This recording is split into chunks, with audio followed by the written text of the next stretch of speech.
All right.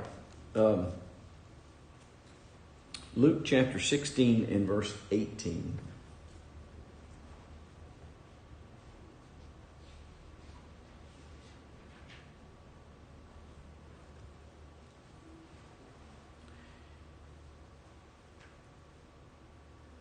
Luke 16:18, the scripture says, "Everyone who divorces his wife and marries another commits adultery, and he who marries a woman divorced from her husband commits adultery." This one's very simple. It's very direct. It's very short.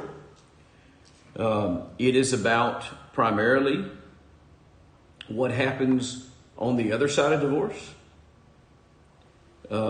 Everyone who divorces his wife and marries commits adultery, and he who marries a woman divorced from her husband commits adultery. And so we see it from both perspectives, and it's not really that complicated as far as the construction of the language and what is intended. Now, I'm not sure that it's completely unique and that we're learning a whole lot from this particular verse, but there's nothing else around it. And so it's really plain and simple and direct in terms of the idea of what happens when the language we use is people remarry after divorce. But there's even a more important point that I want us to pick up on here, because we have looked at Matthew 19, we have looked at Matthew 5, we've looked at Mark 6, we've looked at Mark 10, and now we've looked at this passage in Luke 16. And so what we have are 5 independent passages that deal with this topic throughout 3 of the Gospels. All of them directly associated with Jesus and his teaching. So what can we infer from that fact alone? Now there's 2 aspects of it that I want us to consider. First off, every one of these is Jesus' teaching. And then secondly, it's recorded by 3 of the gospel writers in 5 different passages. And so there's 2 things to consider here. What can we infer from just that information? Repetition makes it important. Okay. The fact that it's repeated. And these are not all exactly the same account. These are not just parallel accounts of the same event. The fact that Jesus himself repeated instructions about this topic tells us that it was important. Not important in the sense of more important than something else, that this is somehow a greater sin or a greater problem than something else, but important in the sense of it was a problem that had to be addressed. And I would suggest to you that it always is a problem that had to be addressed, and that is continued to be addressed.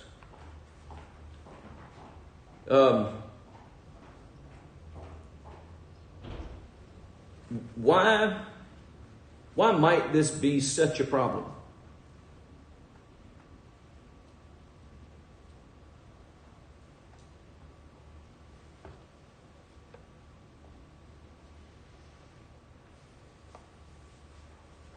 You ever given any thought to that? Why is it something that Jesus had talked about so often? Why was it an issue in his day? By the way, it became an issue long before his day. It was an issue during the law of Moses. If you remember the discussion in Matthew 19, he said it was not intended from the beginning that the man should divorce his wife. And so their response to him is, well, then why did Moses command to give her a certificate of divorce?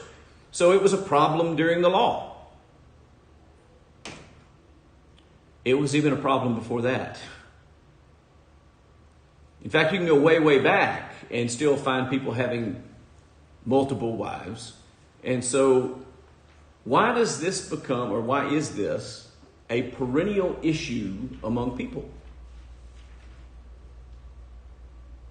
And by the way, I don't know that we can actually affirmatively answer that this is without a doubt the reason. I think we just have to reason with the information and draw some conclusions that I wouldn't necessarily be comfortable binding on folks, but that are informative for us.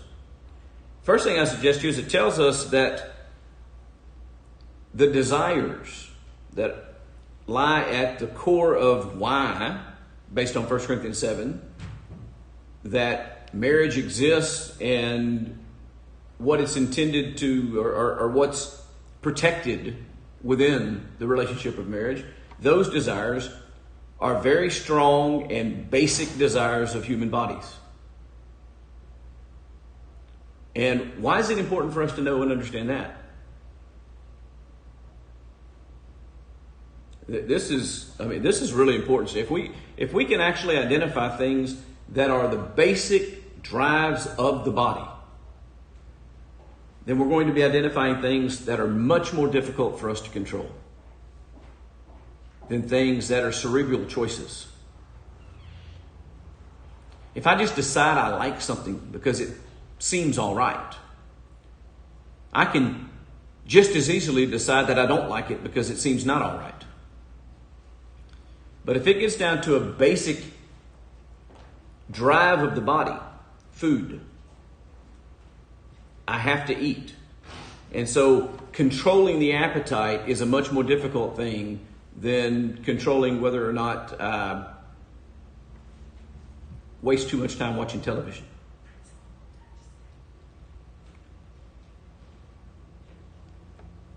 Water, the desire, the thirst drive, those have to be satiated. Fear is a very difficult one to control because it's connected to the body and it's preservation of the body and it's built in, and so there is this aspect of fear that we have to learn to manage and understand why that feeling is there, and the drive to run or the drive to fight exists in those circumstances. But we can't just pretend like it's not there, because if we do, we won't control it at all. Procreation and the drive to procreate, the sexual drive, the desire of the body, is one of those things as well. It's a very basic, foundational aspect of the physical body. And so it is much harder to control than just some academic idea that pops into our head. So Jesus talked about it a lot, knowing and understanding that it was going to be a major issue for an individual to understand these things so that he could better manage. And you'll recall again back to the Matthew 19 passage. When Jesus spoke to them about the situation, they then retired into the house, and privately his disciples come to him and say, well, if that's the way it is with a man and his wife, then it's better not to marry. What would drive them to that conclusion? The fact that the idea of being faithful to a spouse and not divorcing them and staying with them and serving them and doing that over a lifetime seems like a hard thing. Which indicates that it's much easier, therefore, to be unfaithful. That seems to be the default position. And by the way, I think experience bears that out, that in fact does tend to be the default position. How many wives did David have? How many wives did Solomon have? Oh, and some concubines on top of that. If we don't check and control and work really hard to manage this aspect of our being, then we're going to find ourselves in trouble. And also, removing ourselves from bad situations are extremely difficult. You'll recall that at one point the children of Israel were carried away into captivity. Now there had been an edict by God that they should not marry people from certain countries. And while they were carried away into captivity, what had many of the people done? They had married these people that they were told not to marry. When they were finally able to return, God said to them what? All right, you can return, but those of you that took foreign wives, you leave your wives and your children behind and you come alone. How hard of a decision was that for someone to walk away from those relationships? And in fact, some chose not to go back because of that. Think about that for a moment and then make a spiritual application of it. These people were so involved in those very basic relationships of life that were not lawful for them to be involved in, but they were so involved in them at that point that they were unwilling to remove themselves from them in order to be in fellowship with God, in order to be where they could worship, in order to be back in the place that God gave them and where God dwelled and where the mercy seat was and where the atonement sacrifice was offered and where they could participate in all of those things and participate in fellowship with God. They were so involved in this over here in the world, they couldn't let go of it to go back there. And that happens for us in the church as well. We get so involved and so emotionally attached and so invested when we find out what it's going to cost to re-engage our relationship with God, but the price is too high. And so he talks about it so much so that we're aware of the seriousness of the matter. We're aware of the gravity of the problem and the size of the problem so that hopefully we do what? We don't get ourselves into those situations that are so hard to remove ourselves from. Jesus spoke about this a lot because it affects our lives a lot. And it's hard for us to manage. Like I said, 5 different passages of Scripture in 3 Gospels. He addresses this topic in some way. It is a serious matter. Look at Matthew 22 with me.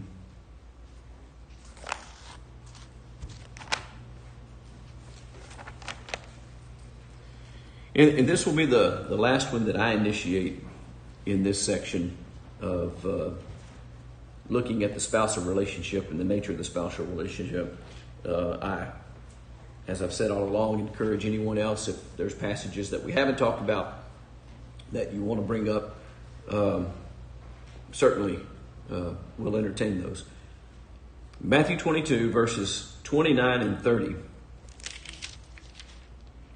And what's going on here, the Sadducees have come along. The Sadducees rejected the idea of the resurrection, and they are questioning him about the resurrection. And we've touched on this a little bit before when we talked in Romans chapter 7, but this is the actual instruction dealing with it. So they're asking about the resurrection, and what they do here is to create a conundrum for Jesus. They use an aspect of the law that required... If a man married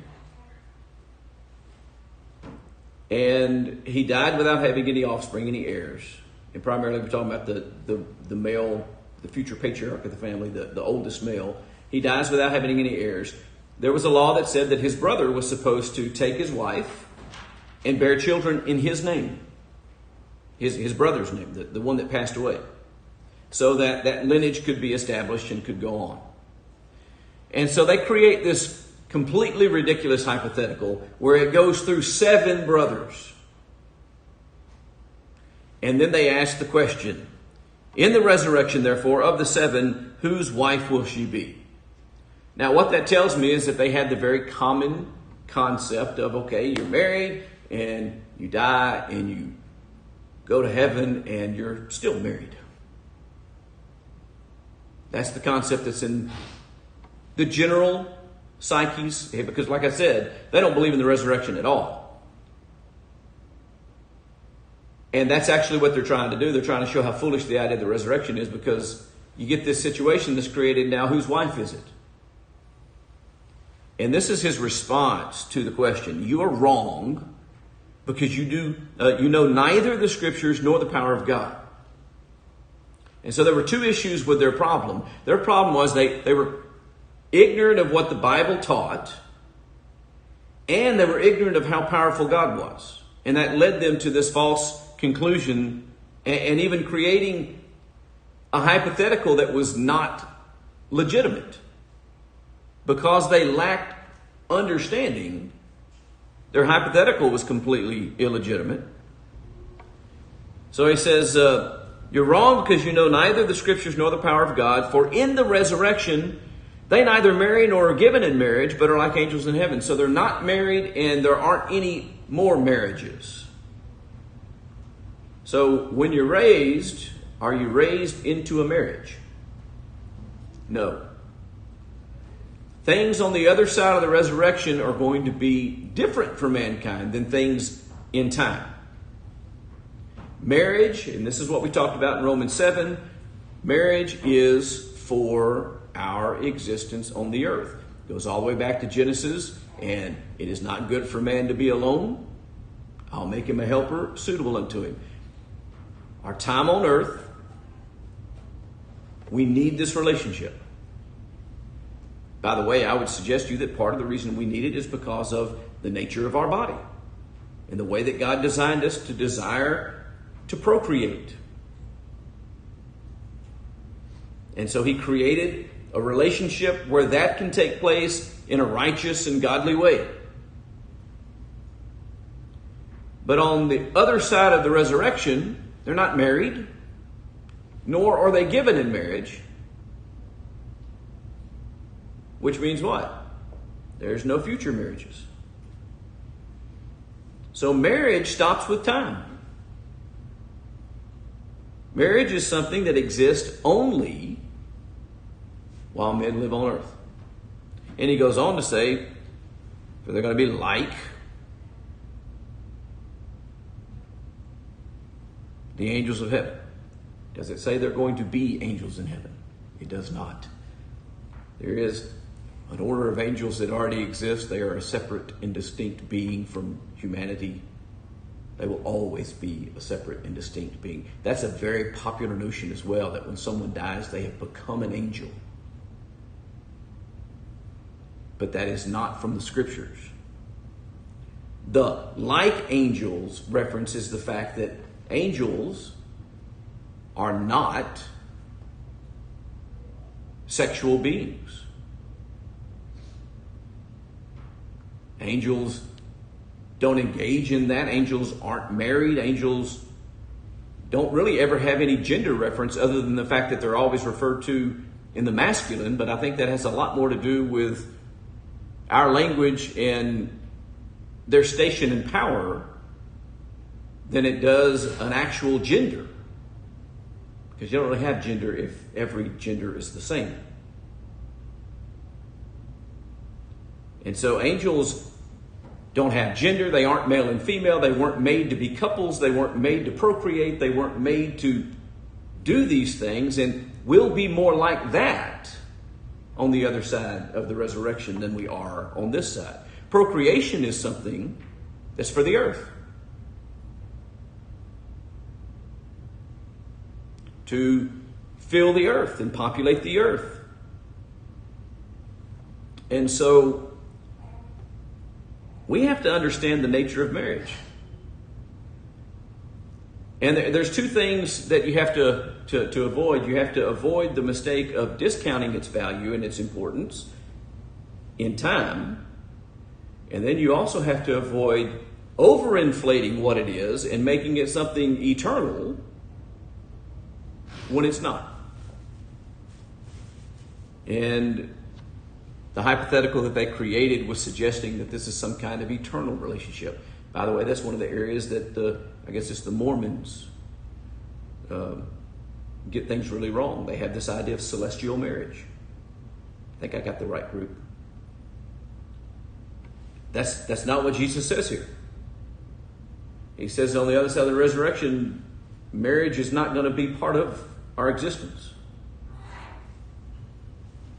And so we need to understand the spousal relationship. We need to understand what it's for. We need to understand how it works. We need to understand its level of importance to us and the limits of its importance to us and when it should exist and how it should exist, and be dedicated to preserving it and using it for the purpose that God designed it,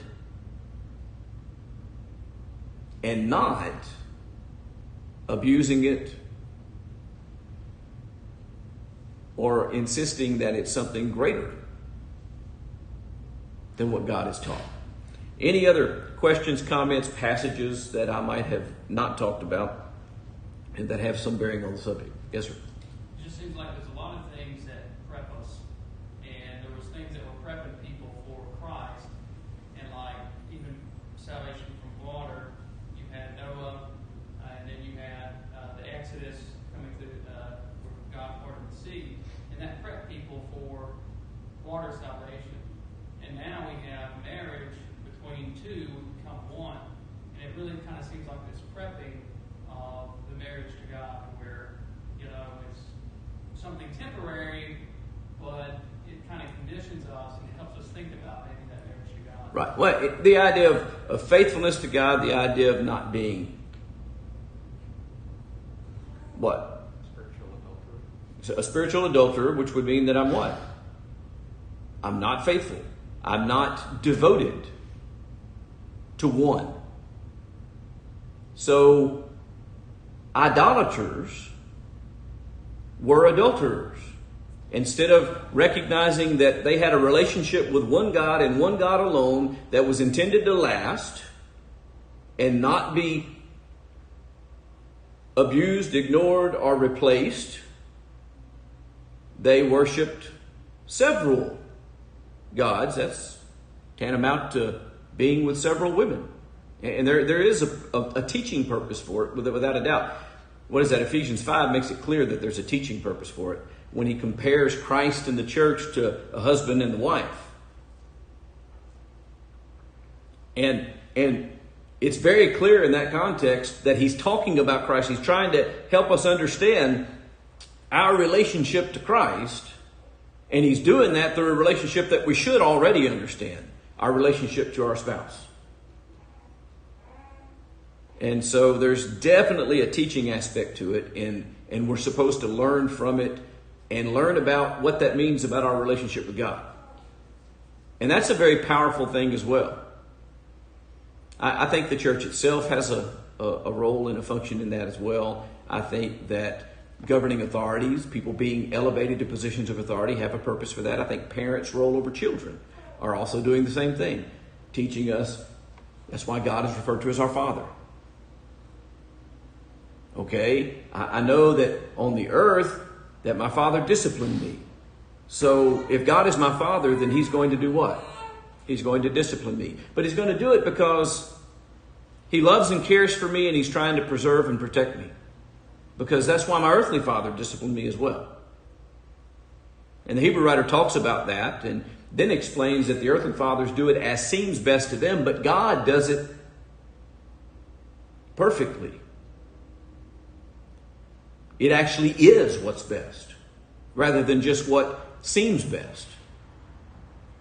And so all of these relationships that we sustain in life have a purpose in teaching us something about our relationship to God, and an understanding and preparing us and fitting us for that relationship eternally. If you want to have some fun one day when you don't have much to do, find a nice quiet place. It'll even be better if it's outside. Just sit down and reflect about exactly what it means to be eternally with God. And see how long it takes you to get past actually trying to comprehend that idea of eternality. The fact that that relationship and that place and that circumstance and you will never cease to exist. The permanency of being eternally in fellowship with God in his very presence. the permanency of these other relationships are supposed to help us begin to be able to grasp the nature of parents' authority, the nature of the government's authority is supposed to help us begin to grasp the authority of God. The very nature of the power of government, that it doesn't bear the sword in vain, and that it can execute great power over you, again, is trying to help us understand the true authority and power that God has over us. But you know what's amazing about God? Is though He has all authority, He allows us so much freedom to act according to our own desires and will. How much restraint does God use? I think about this one all the time. Ananias and Sapphira were struck dead the moment they lied to God. If He had done that to me, I would have been gone a long time ago. How much restraint has He used? Because of His love in giving me opportunity to repent and to get things right. So it's important to understand marriage. It's important to respect marriage. It's important. But we also need to learn the lesson from it. What is it teaching us? Why did He give it to us? To help us better understand our relationship to Him. To help us get through this life and be finished with this life in a relationship with Him. And so the more we can understand about it, the better we can execute this relationship, the more that we can learn from it. And the better we establish our faithful relationship with our God, which is the one that really matters. Now, I'm not discounting how important the relationship between a man and his wife is. But I am saying that the relationship between a human and God is even greater. And that the relationship between a man and his wife is designed to help establish and grow and develop understanding regarding the development or the relationship of a human being and his God. And the next one's the same way. Let's discuss some passages. If no one has any other things that they wish to bring up or any passages to bring up, let's discuss some passages that bear on the parental relationship. Let's go to Colossians to begin with. Colossians chapter 3.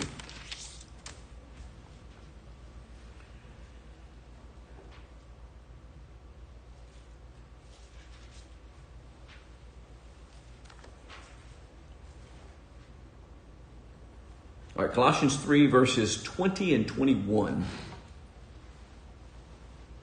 Children, obey your parents in everything, for this pleases the Lord. Fathers, do not provoke your children, lest they become discouraged. Now, there are two things that are found here, two primary things. The first instruction in verse 20 is directed toward children who are the subordinate in this relationship. And then the second one is directed toward the parental relationship or the ordinate of the relationship. Now, it's translated fathers. The word that's translated fathers there is generally a masculine word, and that's the reason it's almost always translated fathers. But it can be translated parents. And I actually think in the context that is the more proper translation. And I'm okay with arguing that because the husband is the head of the wife, that the greater responsibility falls to the husband. But I think it's unfortunate because it leaves the impression that this is not a joint responsibility and activity. And I believe very strongly that parenting is a joint, is a one activity. The two shall become one flesh. Together they have offspring, and together they raise that offspring. I think that's the overall force of everything the Bible has to say. And I think that this is better understood if you put the word parents there. And so we want to look at that. But let's look at verse 19 first. Verse 20 first. Children, obey your parents when you like what they say, when it's convenient, when you think it makes you a better person. People are shaking their heads. Children, obey your parents. What's the next qualifying phrase? In everything. For this pleases the Lord. There is, to me, in my knowledge, really only one exception to the obligation of a child to obey his parents. And it's the same exception that exists in any relationship of authority on earth. What is the one exception that is offered? I'll give you a hint. You can read about it in Acts chapter 5 pertaining to the civil authorities. When there's a conflict with God's command, because all authority rests with God and all the rest of the authority that exists emanates from God. And so Romans 13 says that if you disrespect the governing authorities, then you're disrespecting God because their authority comes from God. Anytime you're dealing with authority, you have to understand that the central authority, or the base authority, or the source authority, supersedes anything else that comes from it. So I send my oldest child to go tell my youngest child something, and my youngest child has questions about the instruction. Should he just disregard it, or should he come to the source and find out my judgment on the matter? And the answer is he should come to the source and find out my judgment on the matter. And what I say inherently is more authoritative than what my representative said. That's the way it works. That's why, by the way, you always go back to the source. When you hear something from a coworker, or you hear something from a classmate, or you hear something, always go to the source to get the final word. Because that's the way it works. And so children have an obligation to obey their parents in every respect about everything, unless they are commanding them to do something that is counterintuitive to the authority that they have received from God. In other words, if they tell you to do something that God has forbid, they don't have the authority to do that. If they forbid you from doing something that God has required, they don't have the authority to do that. It's accepted that the one who gave the authority has the right to command. He's not put under or subject to that representative. So they don't have the power to transgress the greater authority. They have the power to do what? To echo the greater authority. And that's what they're supposed to do. And so when parents are doing their job, and they are echoing the authority of God, they are bringing up their children in the fear and admonition of the Lord, then it's the obligation of the children to do what? To obey their parents in everything. And by the way, in so doing, what will they be doing? They'll be obeying God. Which, by the way, listen to what it says again. Children, obey your parents in everything, for this pleases God, or the Lord. And as it was put by one old fellow that... I say that endearingly, not disrespectfully. He was aged at the end. This is a man who was preacher in the congregation that I was in when I was a very small child, and he was an elder in the congregation that I preached in for a while. And so I knew him for many, many, many years, and we were sitting and talking about these things one day, and he made the comment that before a child is able to conceptualize the idea of eternal God, his parents are God. or her parents or God. And that's exactly how children treat it too, isn't it? Well, my mama said this, or my daddy said this, and so I know it's right because it came from my parents. How many children have gotten in fights on the schoolyard arguing about whose dad is stronger? Or whose mom is a better cook? Or who's smarter, or who was right? My dad said this, well, my dad said that. Well, your dad's wrong. Why is your dad wrong? Because my dad said this. That's the nature of that relationship until we develop the ability to grasp and understand the greater relationship. That's the way it's built. By the way, that puts an awful lot of responsibility on parents to be very, very cautious about making certain that what they say and what they do is in fact true and valuable to their children.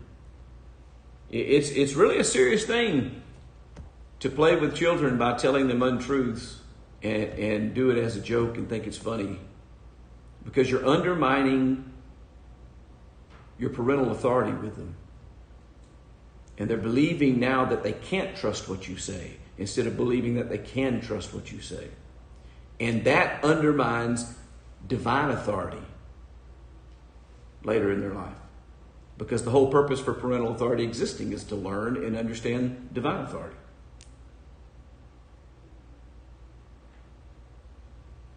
So you got this responsibility of the children to obey your parents in everything because that pleases the Lord. And what that means is if I don't obey my parents in everything, then that displeases the Lord. And then the next statement, I'm going to use the word that I think should be put there, parents.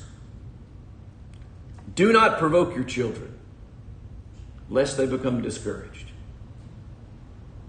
What does it mean, do not provoke your children? Well, children are supposed to obey you. You should make it as easy as possible for them to do that. I think that is an excellent way to express it. For those that didn't hear it, or if you didn't hear it online, children are supposed to obey their parents, and so their parents should make it as easy for them to do that as possible, rather than as difficult as they can. And people do that for sports sometimes. They give requirements or assignments that are designed just to make it hard for them to do it. Where no matter what they seem to choose, it goes against what they were told. That's provoking. That's poking the giant in the eye. Bad idea, by the way. Don't poke the giant in the eye.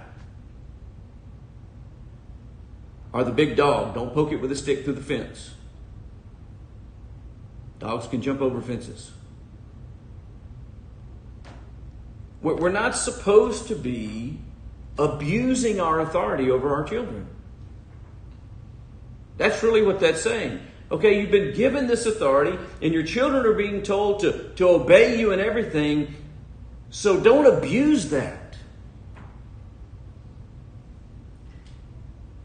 We don't get to treat our children like slaves and make them do everything for us simply because they're our children. We need to respect them as human beings. And create an environment where it's as easy as possible for them to obey us in everything. Now, it's not always going to be easy because it's just not easy to obey in everything. You hadn't figured that out yet? Go back and read the Bible and see if you obey God in everything. Because that's really what's supposed to... We're the children in this relationship. We are the children. He's the father. We're supposed to obey him in everything. And we don't do it. It's not easy for our children. And so we need to create the environment where it's as easy as possible, where we help them along, where we help them understand. God's given us all this information so we understand his relationship with us and understand his commands to us, understand why, to the best of our ability to comprehend these things, he has us do the things that he has us do. Why does he do that? Well, to make it as easy as possible for us to obey him, to make it as easy as possible for us to honor the relationship we have with him. And we ought to be the same way as parents. Do not provoke your children lest they become discouraged. That's the worst thing in the world you can do, is discourage a child from being obedient. By the way, that's why you don't jokingly tell children things that are not true and then laugh at them when they act on the misinformation that you gave them. It's not a good thing. And it messes up a lot of their trust of authority and their trust of these things, which affects the way they view God inherently. Again, because all of these relationships are put in place to help us understand our relationship with God. I got to stop, which is unfortunate. But if the Lord wills, we'll look at Ephesians 6. Next time we'll look at Psalm 103. We'll look at Ezekiel 18 and a few other passages as time allows next time, as we continue to discuss the parental relationship and the importance of understanding the parental relationship. And by the way, being good parents and controlling that authority and using that authority helps train us and equip us to use any other authority that we might be given. It makes us better bosses. It makes us better overseers in local churches. It makes us better governors if we understand how to be good parents. So this is really all about authority. Thanks for your presence, and thanks for those that are on